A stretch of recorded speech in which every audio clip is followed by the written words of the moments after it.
आम आदमी पार्टी के वरिष्ठ नेता और दिल्ली के पूर्व स्वास्थ्य मंत्री सत्येंद्र जैन को हाल ही में मनी लॉन्ड्रिंग के मामले में लगभग 2 साल की जेल के बाद जमानत पर रिहा कर दिया गया।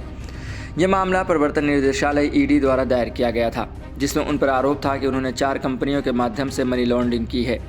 सत्येंद्र जैन की गिरफ्तारी के बाद से यह मुद्दा काफ़ी विवादों में रहा और अब उनकी रिहाई ने एक बार फिर से राजनीतिक हलकों में हलचल मचा दी है। जमानत के बाद तिहाड़ जेल के बाहर सत्येंद्र जैन का स्वागत करने के लिए आम आदमी पार्टी के कई प्रमुख नेता जैसे दिल्ली की शिक्षा मंत्री आतिशी, पार्टी के वरिष्ठ नेता मनीष सिसोदिया और संजय सिंह भी मौजूद थे। जैसे ही जैन जेल से बाहर आए, मनीष सिसोदिया ने उन्हें गले लगा लिया और दोनों नेताओं के चेहरे पर एक बार फिर से पुराने सहयोगी के साथ होने का संतोष साफ दिखाई दिया। वहीं उपस्थित सैकड़ों आप समर्थकों और कार्यकर्ताओं ने अपनी पार्टी के इस वरिष्ठ नेता की रिहाई का जश्न मनाया, जिसके बाद जेल के बाहर माहौल पूरी तरह से राजनीतिक रैली जैसा हो गया था। जेल से बाहर आते ही सत्येंद्र जैन ने पत्रकारों से बात करते हुए कहा कि उन्हें अभी भी समझ नहीं आ रहा कि उन्हें जेल क्यों भेजा गया।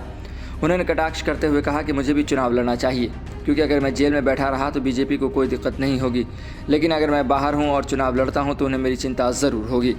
उन्होंने मजाकिया लहजे में कहा कि डॉक्टरों को उनसे कहा था कि अब आप चुनाव लड़ सकते हैं। इस पर हंसते हुए जैन ने कहा कि मैंने उनसे पूछा कि क्या अब भी वह चुनाव लड़ना चाहते हैं, तो डॉक्टर ने मना कर दिया।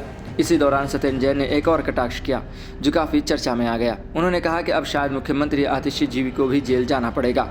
ये सुनते ही उनके साथ खड़े सिसोदिया, संजय सिंह और आतिशी ज़ोर ज़ोर से हंसने लगे। सत्येंद्र जैन का यह बयान स्पष्ट रूप से भारतीय जनता पार्टी पर निशाना था, जिसमें वह संकेत दे रहे थे कि भाजपा उनकी पार्टी के नेताओं को फर्जी मामलों में फंसाकर उन्हें जेल भेजने का प्रयास कर रही है। आम आदमी पार्टी के नेताओं पर लगातार भ्रष्टाचार और मनी लॉन्ड्रिंग के आरोप लगते रहे हैं।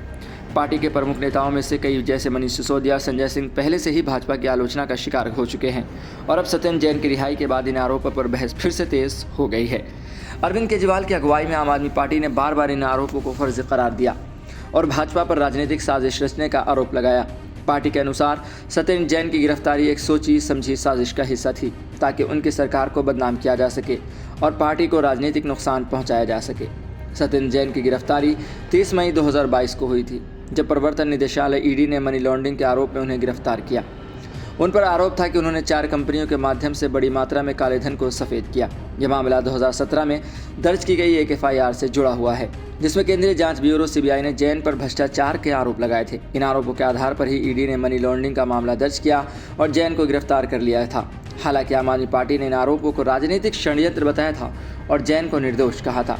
कोर्ट ने 50,000 रुपये के निजी मुचलके पर सत्येंद्र जैन को जमानत दी है। जमानत की शर्तों के मुताबिक सत्येंद्र जैन को इस मामले से जुड़े किसी भी गवाह या व्यक्ति से संपर्क करने की अनुमति नहीं है। वहीं इसके अलावा उन्हें भारत से बाहर यात्रा करने के लिए भी अदालत से पूर्व अनुमति लेनी होगी। कोर्ट के इस आदेश के बाद जैन की रिहाई संभव हो पाई और वह जेल से बाहर आ गए। सत्येंद्र जैन की रिहाई के बाद आम आदमी पार्टी की रणनीति पर भी ध्यान दिया जा रहा है। पार्टी के कई वरिष्ठ नेता भ्रष्टाचार के आरोपों में फंसे हुए हैं, जिनमें मनीष सिसोदिया भी शामिल हैं। इस घटनाक्रम से आपके भविष्य पर भी असर पड़ सकता है, क्योंकि पार्टी पर दबाव बढ़ता जा रहा है कि वह इन आरोपों से कैसे निपटेगी। हालांकि जैन की रिहाई से पार्टी को कुछ राहत मिली है, लेकिन उनके खिलाफ आरोप अभी भी कायम हैं और ये देखना बाकी है कि वे आगे कैसे अपनी राजनीतिक लड़ाई लड़ते हैं। फिलहाल आम आदमी पार्टी के समर्थक इसे पार्टी की जीत के रूप में देख रहे हैं, जबकि विरोधी दल इसे सिर्फ एक अस्थायी राहत मानते हैं। भाजपा और अन्य विपक्षी दल लगातार आपके नेताओं पर निशाना साध रहे हैं और यह मामला दिल्ली की राजनीति में आने वाले दिनों में और अधिक तूल पकड़ सकता है।